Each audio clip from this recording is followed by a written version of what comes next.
Bonjour, bonjour. Bienvenue à ce nouveau podcast qui a pour sujet la notion de conflit. Alors, sujet d'actualité très présent en nos vies. Alors, pour ce faire, je vais vous proposer une petite balade dans les aspects du mot. Voilà, à travers, entre autres, certaines définitions. Dictionnaire, sur différents dictionnaires. Et puis, en cheminant sur ce sujet, à travers ces mots, je vais tirer des fils et mettre, je dirais en parallèle, en perspective, en regard, cette notion qui nous fait bien souvent peur. Ce mot, qui est un gros mot, qui impressionne. Puisque souvent, de par mon expérience, mes observations, mon constat, conflit est systématiquement un peu trop rapidement associé au terme violence. Conflit égale violence ou conflit égale guerre. En lien, effectivement, à cette actualité dont on est asséné depuis très longtemps à travers les voies médiatiques.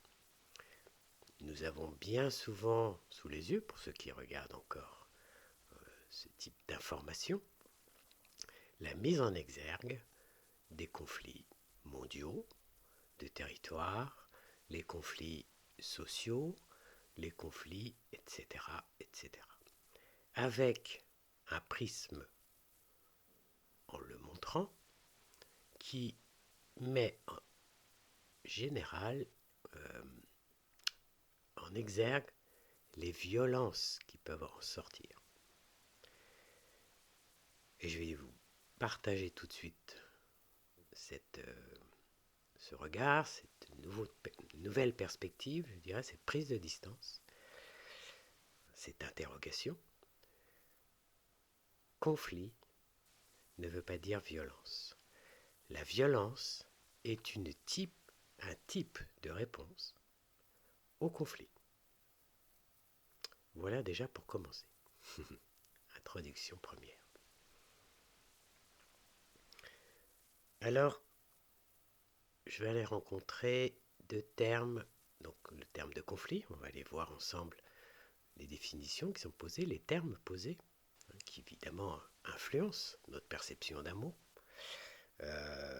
Et puis mettre en exergue aussi avec un terme, conflit, confrontation.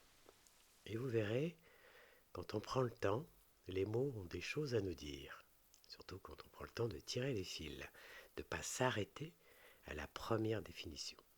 Alors, pour rappel aussi, les mots évidemment ont des définitions à travers les dictionnaires, le vocabulaire, à travers l'étymologie aussi. Ça c'est intéressant parce que ça permet de suivre quelque part une histoire du mot à travers les époques, les cultures, les traditions. Et puis aussi les mots, comme on a coutume de dire dans mon métier, mais pas que, ils sont chargés. Les mots sont chargés de vécu. Et ce vécu va s'exprimer souvent à partir d'une charge émotionnelle. Les mots nous affectent, nous touchent, au-delà de leur définition rationnelle, intellectuelle.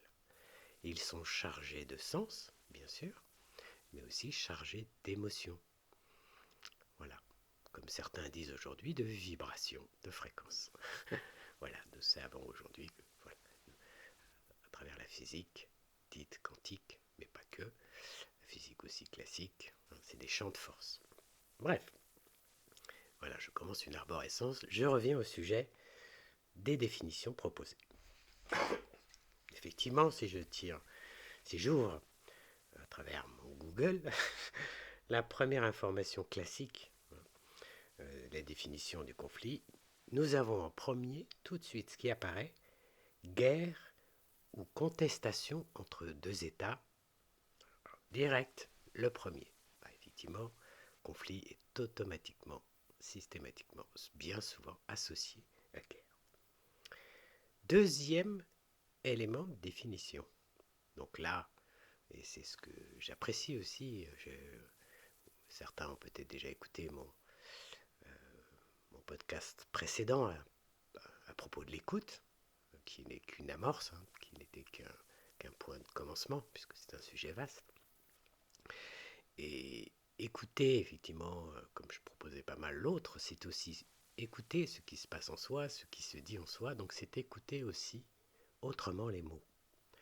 Et prendre ce temps, les faire résonner différemment en soi, tout en prenant appui sur de l'existant, ce qui a été déjà posé, défini, mais sans le finir.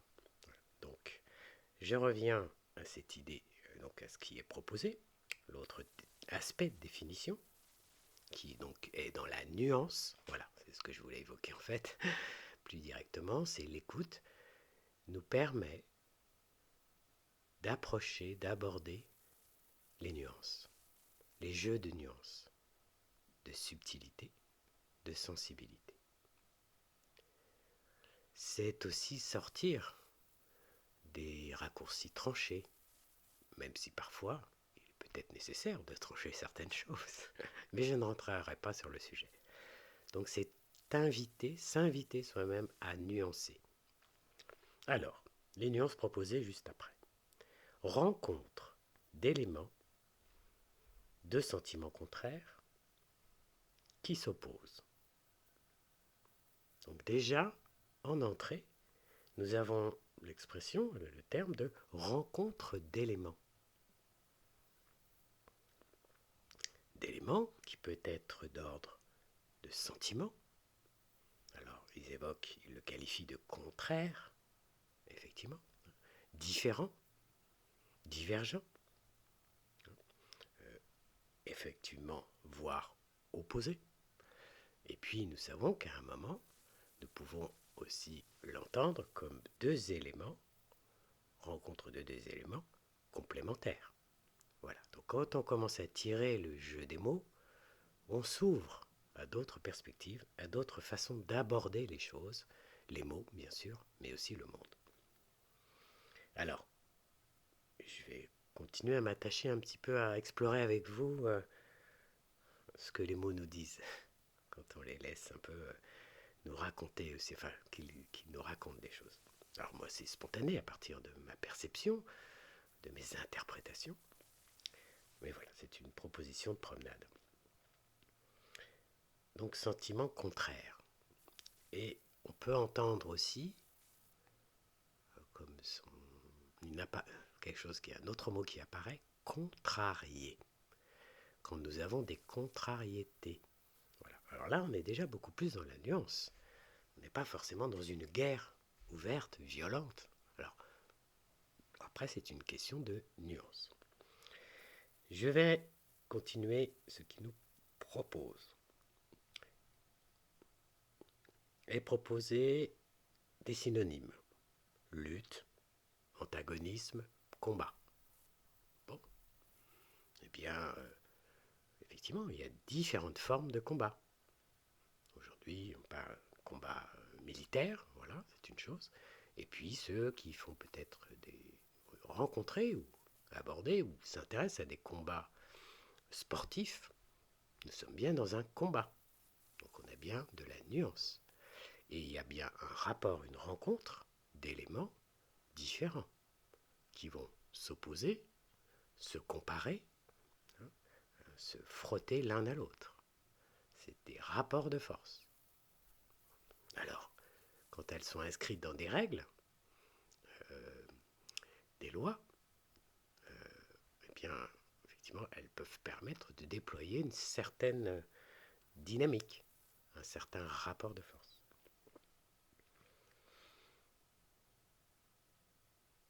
Nous le savons bien en parallèle, enfin, ce qu'on peut faire résonner aussi, c'est l'idée de compétition sportive, mais pas que. On sait bien qu'aujourd'hui est pointé régulièrement, dans une pensée qui se veut plus ouverte, plus bienveillante, comme on dit aujourd'hui, il est temps peut-être aussi de sortir de la compétition systématique.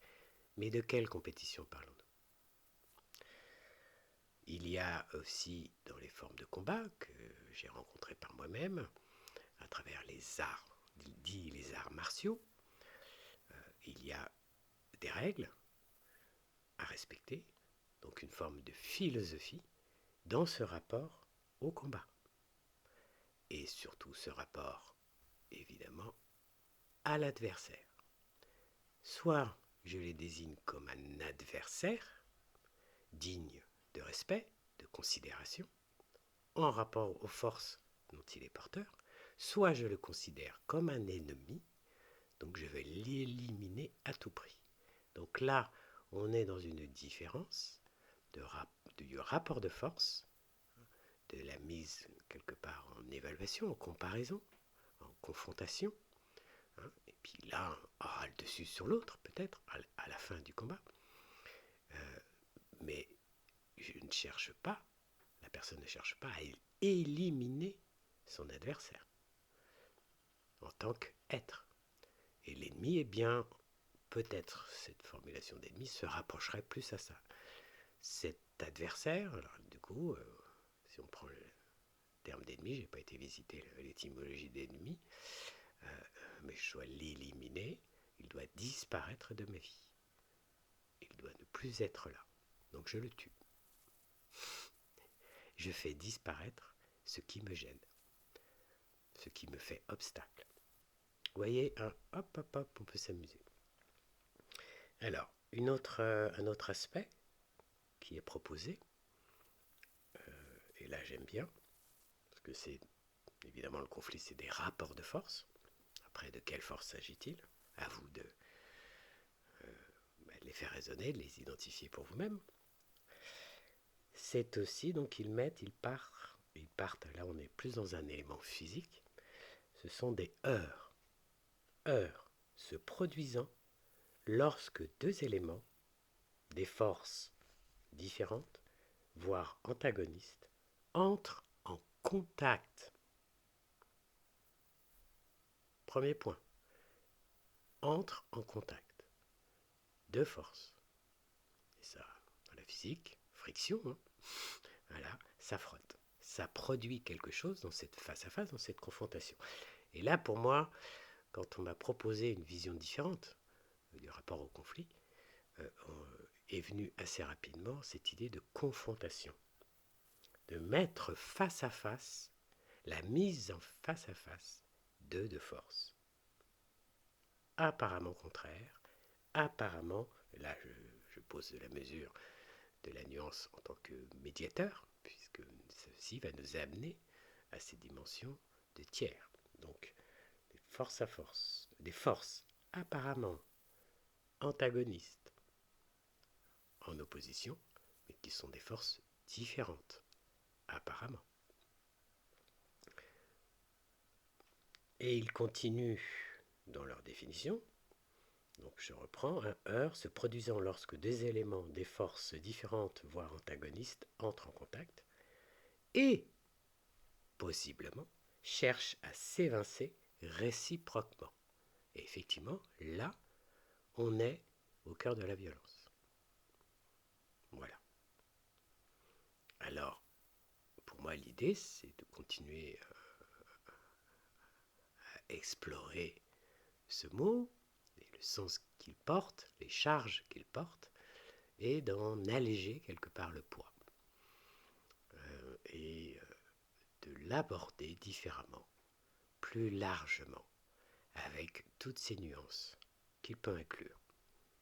Alors, grâce à des approches dites des sciences humaines, psychologiques, philosophiques, etc.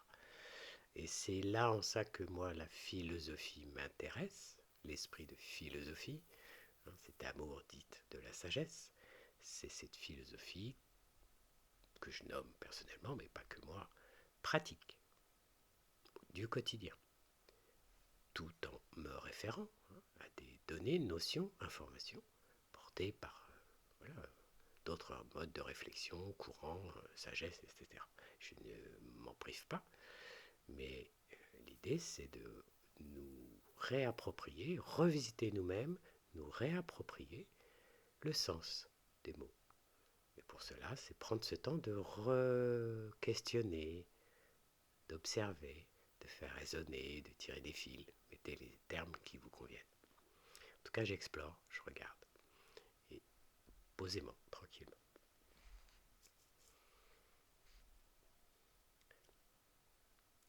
Alors, je vais vous faire aussi un écho sur la définition de confrontation que j'ai trouvée assez succinctement dans les premières recherches. Alors, confrontation. Action de confronter des personnes, quelque chose, de les mettre face à face, en présence. Rapprocher, comparer, voire opposer. Des points de vue.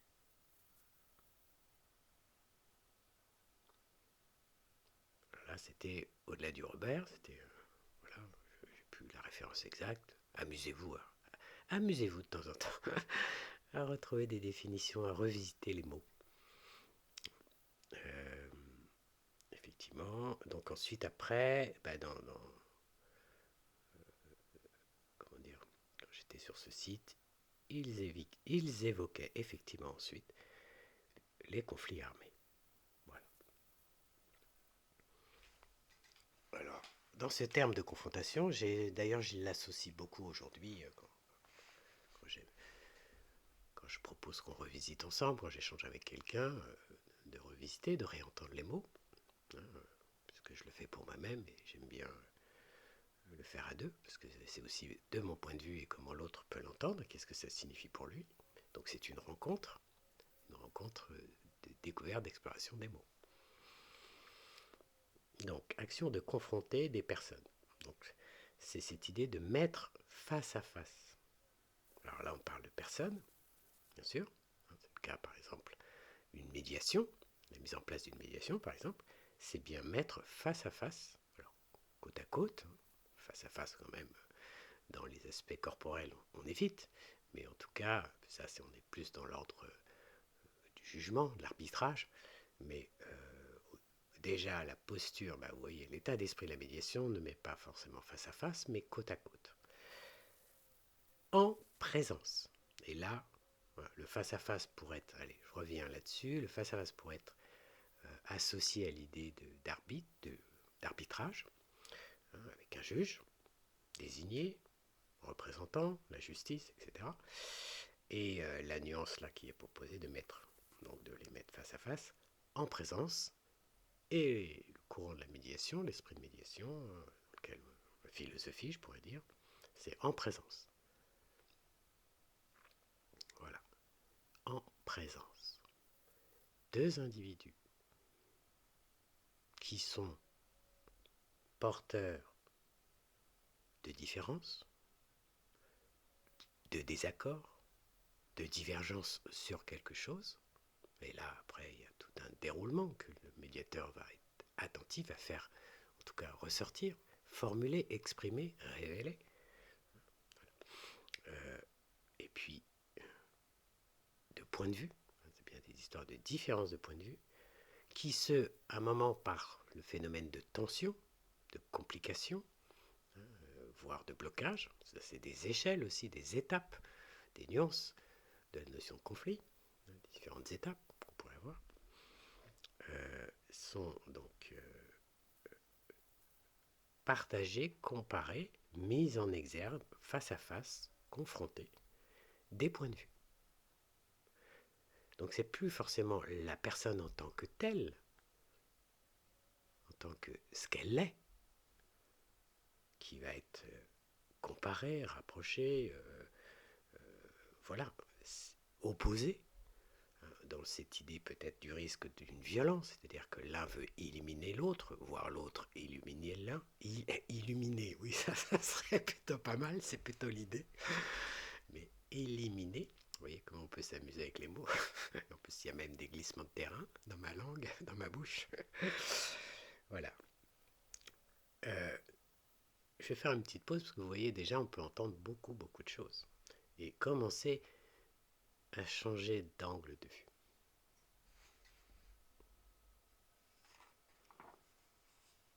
Alors, avant d'aller un peu plus loin, enfin, mettre en exergue avec des observations quotidiennes que vous pouvez faire. Il y a une sorte d'escalier, qu'une forme de représentation, de métaphore, enfin d'analogie, pour s'entraîner à aussi nuancer les choses et bien sentir qu'il y a des étapes. Alors, parfois on parle d'escalade des conflits. Et donc, dans nos métiers, dans mon métier, on a appris à les observer, à les identifier afin de nuancer et de ne plus être dans une sorte de peur, de refus, de fuite vis-à-vis du conflit. Alors là, si je commence à tirer cette ficelle, je vais faire succinct pour l'instant, puis à l'occasion, je réévoquerai d'autres échos, d'autres résonances. Donc, les différentes étapes identifiées, et je vous invite à les écouter, dans la grande, je pourrais dire, dans la grande sphère d'idées du conflit, imaginez une grosse bulle de conflit, une grande sphère, là, voilà, ce conflit, dedans il y a plein de nuances. La première étape, ou un escalier, voilà. Première étape, que nous rencontrons bien souvent dans nos échanges avec l'autre, interaction, communication, qu'est-ce qu'on met en commun, voilà, nos paroles, nos actes, mais déjà nos paroles. Il y a, on pourrait dire, la première entrée qui nous invite dans ce territoire de confrontation qu'on pourrait appeler le conflit, les malentendus. Voilà. Premier niveau, mal entendu. Un entendement mauvais ou un entendement divergent, différent. En tout cas, quelque chose n'a pas été entendu, comme par exemple l'autre avait envie de le formuler, l'exprimer. Donc moi je l'entends d'une certaine manière, et c'est pas ça qu'il voulait me dire. Donc j'ai mal entendu. Et parfois, si on ne s'arrête pas, c'est là que se joue mon lien que je vais refaire avec l'écoute, et l'équilibre d'écoute et de parole, de parler et de s'écouter, de se parler et de s'écouter, c'est de vérifier. Est-ce qu'il y a un malentendu ? Ah, ce mot, j'étais sûr qu'il puisse le comprendre. Ah, voilà, je veux du respect. Ah, pour moi, c'est important le respect. Ah, voilà. Alors, l'autre qui le reçoit en face, ce mot va résonner différemment. Ou aussi, il y aura du commun, bien sûr, mais lié à son état du moment, comment il va le prendre ? Comment il va prendre le mot qui lui est envoyé ? Et il va le prendre à sa façon. Il va réagir. Alors ça, c'est plutôt dans l'idée du frottement, puisqu'il y a frottement, quelque chose a été peut-être touché en lui, frotté en lui, bousculé en lui, impacté en lui. Eh bien, il va réagir sans prendre le temps d'écouter le mot, de se rendre compte que c'est l'autre en face qui est différent, qui vient de lui dire, qui a un sens, peut-être différent pour lui, peut-être, et que moi, là, l'autre, celui qui reçoit, l'entend à partir de lui-même, de son état d'être, de sa vision du mot, de ce que ça signifie à ce moment-là pour lui. Et sa réactivité, si ça le touche, ça le gêne, hop, voilà. Subtil. Donc, l'invitation que j'évoquais lors du podcast sur l'écoute, c'est pause, ralentir.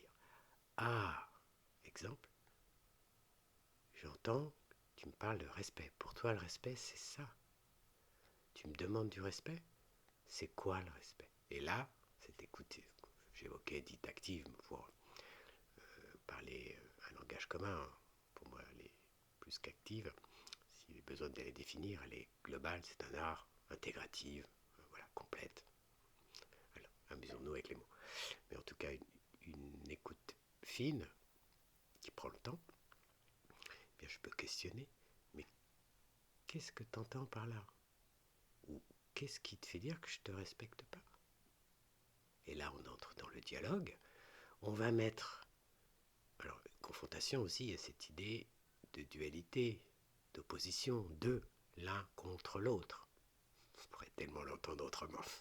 Alors, dans certaines circonstances, on aime bien être l'un contre l'autre. Dans nos relations d'intimité, si ça se passe bien, si on aime. Parfois, l'un contre l'autre, non. quand l'autre me dérange, me gêne, etc. Bon, voilà. Vous voyez, on peut s'amuser. En tout cas, je reviens, ça c'est mon fil de pensée. Quand il y a cet aspect de dualité, donc d'opposition, de deux différents qui se confrontent, qui peut-être s'opposent, en tout cas voilà, sont face à face, bien face à face, qu'est-ce qui se passe au milieu? Et un personnage, psychologue, peu importe, avait été porteur d'une phrase, bon je pense que c'était pas le seul, mais en tout cas c'est celui moi que je connais particulièrement. Il mettait bien en évidence, et ça je l'ai vérifié en médiation, d'autant plus, qu'avec cette posture de médiateur au sein d'un espace et d'un temps de médiation, dans une relation on est deux, et en fait lui disait on est trois. Il y a l'autre, il y a moi, et il y a la relation. Et là à nouveau distance, dimension tiers, triangulation. Et il y a un espace au milieu. Et c'est là que ça devient intéressant. Il y a deux êtres en présence, et il y a un espace entre eux. Et que vont-ils faire de cet espace? Que vont-ils y mettre? Que vont-ils émettre? Que vont-ils donner, déverser, voilà, etc., etc. Donc, malentendu, et je vais finir là-dessus, je vais continuer de vous faire résonner des mots, et puis voilà, je vais arrêter après ma vidéo, parce qu'elle est déjà assez longue, enfin mon podcast. Et puis, à l'occasion, je réaborderai le sujet, puisque il est d'actualité, il est dans notre quotidien. Donc, malentendu, incompréhension. Mais tu ne me comprends pas, vous voyez, incompréhension, comprendre l'autre, se comprendre déjà soi-même. Désaccord, pouf, il y a quelque chose qui passe plus là, on n'est pas sur la même longueur d'onde, la même musique.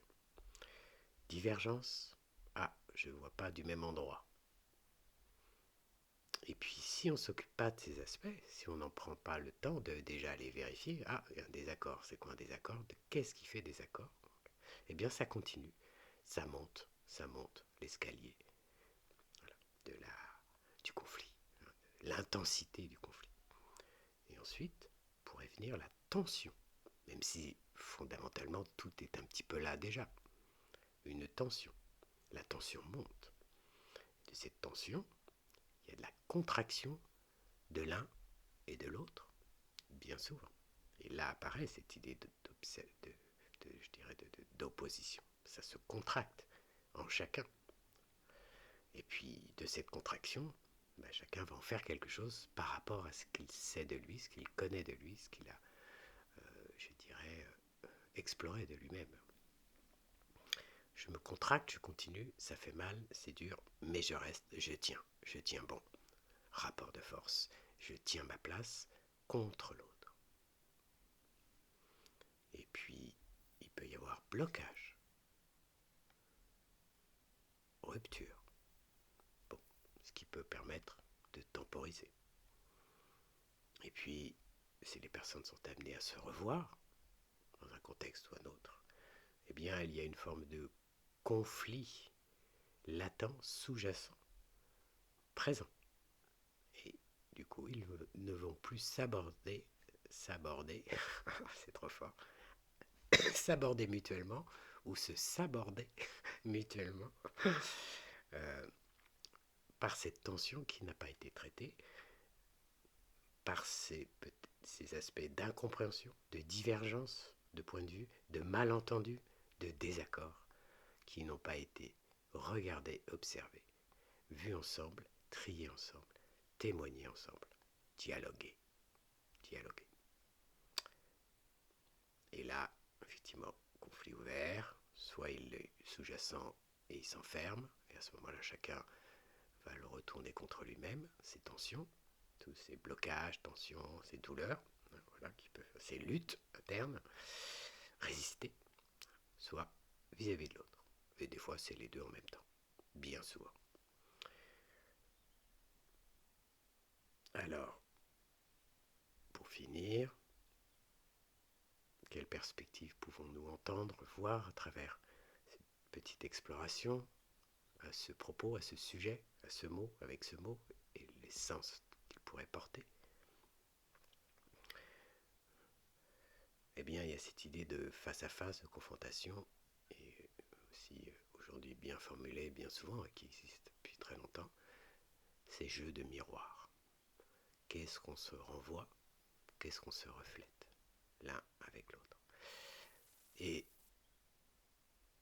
effectivement, quand on est en interaction, on va être tourné vers l'autre, et puis on va réagir à partir de nous. Mais on s'oublie un peu dans le sens qu'on ne vérifie pas aussi en nous.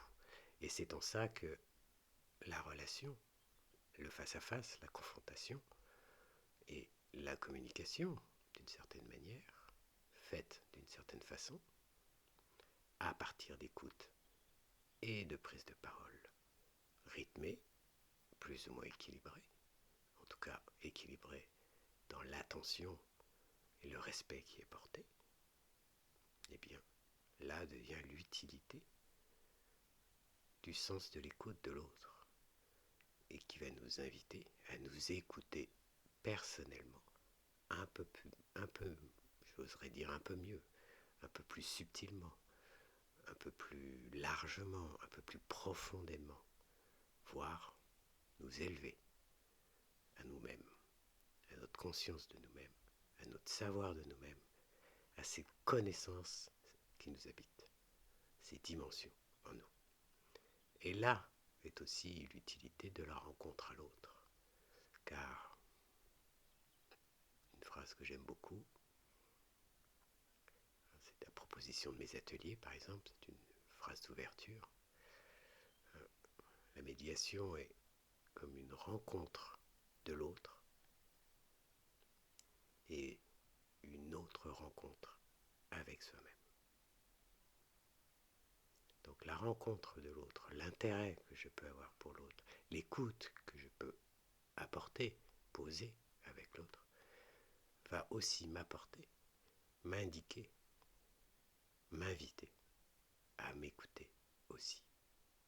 Pas pour juste être replié sur moi-même, enfermé en moi-même, mais pour ouvrir à l'intérieur de moi des choses, des découvertes, des aspects éclairés, dévoilés, désencombrés. Là, pour certains, c'est des termes que vous connaissez bien dans les approches dites soit de développement personnel, philosophique, spirituel. Mettez le mot qui vous convient, qui est cette quête de connaissance et de conscience de soi, et voire de plus grand, de tiers. Mais ça sera un autre sujet. Et pour finir, une phrase que j'aime beaucoup, et je vous laisserai avec celle-ci, de la faire résonner, d'écouter profondément. Être conscient, mais pas concerné. Merci de votre écoute pour cette petite balade à travers la notion de conflit.